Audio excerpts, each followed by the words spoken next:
who joins us now from his headquarters in New York City. First of all, let's talk Speaker of the House, Paul Ryan. You're going to meet with him on Thursday. What's your opening statement going to be? Well, I think the opening statement is, number one, I have a lot of respect for Paul, and I think we're going to have a very good meeting, I hope. And I think the big thing is, in the history of the Republican Party, nobody has ever gotten more votes than I've gotten in the primaries. I mean, I'm, millions and millions of votes additional, and I guess by the time we finish, it's going to be many millions of votes ahead of anybody else, any other Republican in the primaries. That's a big thing. Plus, a lot more people came out to vote this year in the primaries than they did 4 years ago or at any other time. So I think that's a great sign, and, we're doing very well in the polls. Okay, but he knows all that, so you're not going to go in and tell him stuff he knows. What are you going to tell him about unifying the party? No, I might repeat it nevertheless, because it's an important thing. And I would like to see unity in the party. I believe we'll have great unity in the party. Many people have come out and endorsed and been really strong. Rick Perry came out today, and many others, and they really gave their support in a very strong fashion. Okay, but not Ryan. Ryan's holding back. I think we're going to have great. He's a very good man. He wants what's good for the party, and I think we're going to have very positive results. I'd love, frankly, for him to stay and be chairman. So you think, and I know you have to say this, that he's going to fall into line, endorse you, he'll be at the convention, and everything will be fine. That's the likely scenario. Fall into line.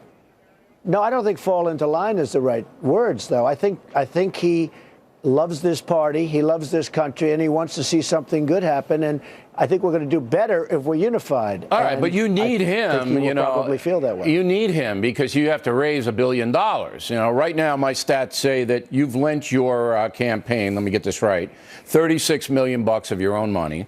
You've spent $11 million of your own money. That's chump change. Well, no, you need $1 billion. Actually, no, I know. Well, in one way, you have to be proud of me because other people have spent $200 million and they're sitting home watching television. So, there's something good about that. No, I think I'm in for $45 million, Bill. And when you say lent, I loan the money from myself. In other words, myself loans the money because that's the way the lawyers say to do it. But you're going to get paid back. But I've really. No, I don't expect to be paid back. But you will be, sure. That's the loan. When the funds come in to help your presidential race, that money will flow back to you. I mean, you don't have to take it, but I don't have to. You're entitled to it. I don't have to take it. No, but I think the number is $45 million, and I think that's far less than anybody else. You're going to have that party raise money for you. You're going to have to.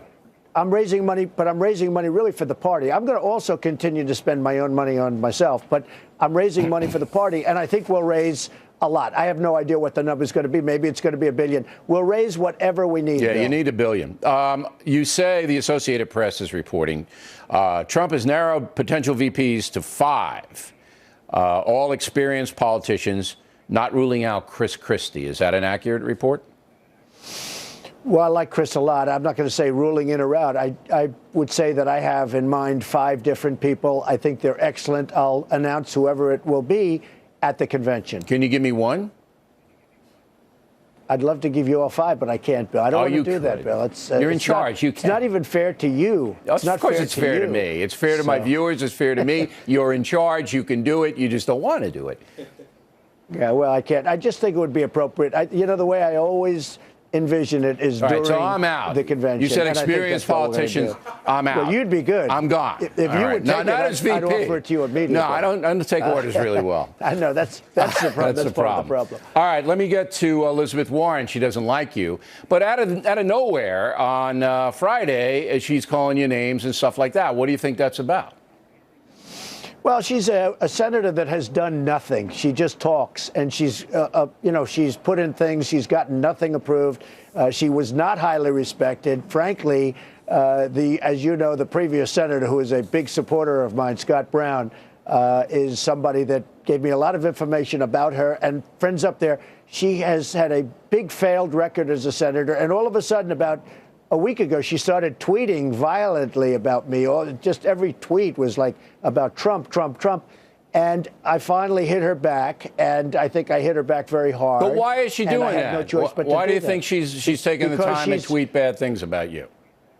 Because she sees polls that I'm going to beat Hillary, and she'd like to make sure the Democrats win. But she sees polls that I'm going to beat Hillary, and a lot of there are a lot of polls taken by individual people that show me beating Hillary fairly easily, and she doesn't want that to happen. Now, I've never seen, she went on a Twitter rant that was sort of amazing. So I tweeted a few things, and that was the end of that, and I haven't heard from her since. I have a question from a viewer, Diane Renke from Silver Spring, Maryland. Donald Trump says he's pro-life. Please ask him to name one specific thing he would do to protect the sanctity of human life. Can you? Well, I think that what we're doing, and I think it's a very important element in what I've done, I've become pro-life. I was in a meek fashion pro-choice, but I become pro-life. And the reason is I've seen, in my case, one specific situation, but numerous situations that have made me to go that way. I will protect it. And the biggest way you can protect it is through the Supreme Court and putting people on the court. And actually, the biggest way you can protect it, I guess, is by electing me president. All right. So you're going to get a judge who would overturn Roe v. Wade. That's a specific thing that you would do. Overturn. Look, I'm going to put conservative judges on. I think one of the biggest things happening in terms of this election are, it could be as many as 5 judges will be appointed over the next 4.5 years. So we're talking about 5 judges. And I think probably the most important thing one of the most important things, other than the security itself of the country, is going to be the appointment of 4 to 5 so let me just get this straight. Justices, and I'll be doing that. Diane's question is answered. Your specific thing to protect the sanctity of life would be appointing a Supreme Court justice that would overturn Roe v. Wade. Do I have it? Well, they'll be pro-life, and we'll see what about overturning, but I will appoint judges that will be pro-life. Okay. Yes. Finally, I was a little upset because my taxes are going to go up if you win. I'm going to be paying more now. Wrong. I thought I was going to be paying less. No, it was incorrectly. If you read the Wall Street Journal front page today, they covered it exactly correct. I have the biggest tax cut of anybody running by far, and that includes the 16 people that are vanquished, okay? Nobody even came close. But I may have to raise it from that point. It was incorrectly reported. So your original statement in the debates, you might have to go up a little for me. For me, I might have to pay more. What it meant, no, Bill, you're going to actually perhaps go down, actually. Everybody's going to go down. But who's really going to go down is the middle class, who have been absolutely destroyed by taxes. But you said you wouldn't mind paying more. You yourself wouldn't mind paying more. I would not mind paying more. But that's kind of an indication. That's kind of an indication that guys in your bracket. No? No. The question was asked, would I mind paying more? I wouldn't mind. But the fact is that everybody's going to be paying less, and we're going to run we're going to run hey, Bill, we're going to run a country that works. We're going to get this country going again, because right now this country is stalled so badly, and taxes are going to go down, and that's one of the ways we're going to get it to work. Well, it's shaping up to be a very interesting race. I hope you'll come on and tell me what happened with the Paul Ryan meeting, which I think is going to be fascinating.